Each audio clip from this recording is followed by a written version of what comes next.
Aplix, tontonannya anak kedokteran.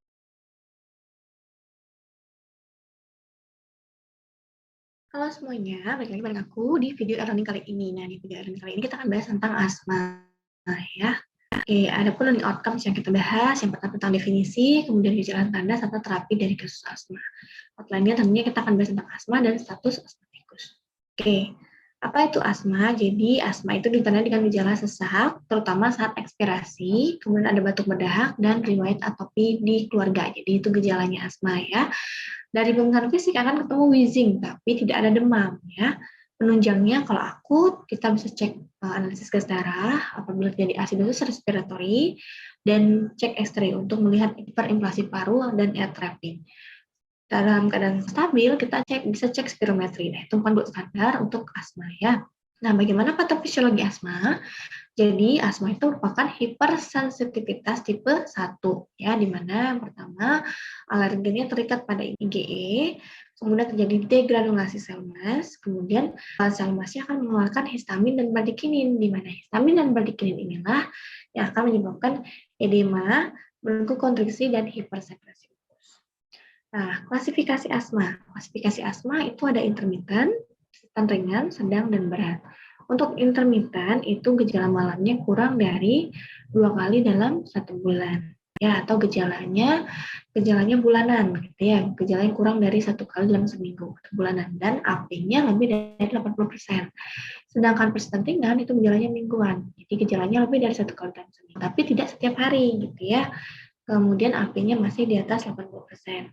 Kalau persisten sedang itu gejalanya harian, ya, jadi dia tiap hari, gitu ya, AP-nya 60-80%. Sedangkan persisten berat itu kontinu, gejalanya terus-menerus dan sering mengganggu aktivitas fisik, di mana AP-nya kurang dari sama dengan 60%, ya. Nah, kapan dikatakan status asmatikus? Katakan status asmatikus ketika pertama suara nafasnya lemah, ya, kemudian manggilnya samar, ada gerakan dinding dada, kemudian ada bradikardia atau hipotensi, ada penurunan kesadaran dan cyanosis. Nah, untuk klasifikasi asma anak, kita bagi menjadi intermittent, persisten ringan, sedang, dan berat juga, ya. Kalau intermittent, gitu gejala asmanya kurang dari 6 kali dalam setahun, dengan jarak antar gejalanya lebih dari 6 minggu. Sedangkan persisten ringan, itu gejala asmanya lebih dari 1 kali dalam 1 bulan, tapi tidak tiap minggu. Kalau persisten sedang, gejala asmanya lebih dari 1 kali dalam 1 minggu, namun tidak tiap hari. Kalau persisten berat, gejala asmanya setiap hari. Nah, jenis-jenis reliever atau saat asma kambuh, obatnya ada yang SABA, anticholinergic, dan kortikosteroid. Ya, untuk SABA, short acting beta agonis, itu ada salbutamol, albuterol, terbutalin. Fungsinya adalah untuk relaksasi atau polos jalan nafas, sehingga terjadi bronkodilatasi. Kemudian anticholinergic, itu contohnya iprapropion bromida, yaitu fungsinya menghambat parasimpatis, sehingga menyebabkan bronkodilatasi. Kemudian kortikosteroid IV itu contohnya metoprolol atau prednison, itu menghambat mediator inflamasi dan mengurangi edema jalan nafas. Nah, golongan yang jenis-jenis controller atau saat asma tidak kambuh itu ada kortikosteroid inhalasi, ya, contohnya fluticasone propionate atau budesonide. Kemudian ada yang LABA, long acting beta agonis seperti salmeterol, formoterol, dan anti leukotriene, contohnya zarpiluka. Terapi asma yang untuk intermittent kita berikan reliever saja, bisa dengan SABA, ya, salbutamol, albuterol, atau terbutalin. Kalau misalnya dia persisten, kita berikan reliever dan kontrolen. Kalau persisten ringan itu SABA dan kortikosteroid inhalasi dosis rendah. Sedangkan sedang itu SABA plus kortikosteroid inhalasi dosis rendah atau sedang plus LABA.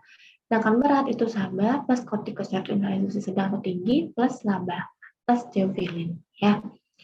Oke, derajat serangan asma kita bagi menjadi ringan, sedang, dan berat. Ya, kalau ringan itu pasien masih dapat berjalan, ya, masih bisa berbicara beberapa kalimat, ya, kesadarannya mungkin terganggu, frekuensi nafasnya meningkat, kemudian tidak terdapat retraksi otot bantu nafas, dan menginya lemah sampai sedang.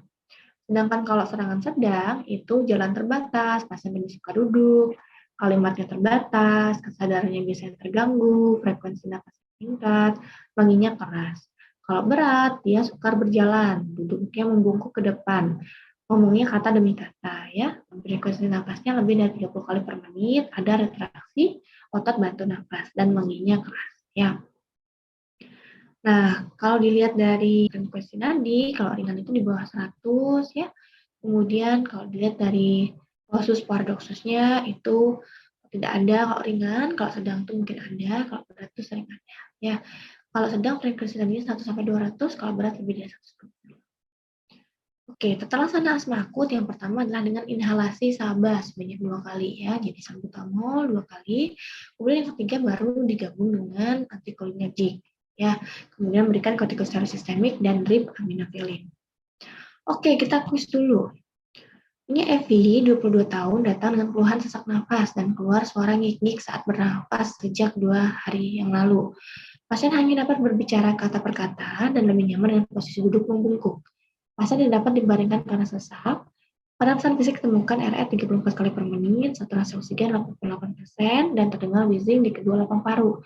GD pulsnya oke karena dia duduk membungkuk, saturasinya turun gitu ya. Kata per kata dia adalah asma yang berat. Ya, jadi jawabannya A. Oke, sekian untuk materi e-learning kali ini. Sampai jumpa di video berikutnya. Bye-bye. Aplix, tontonannya anak kedokteran.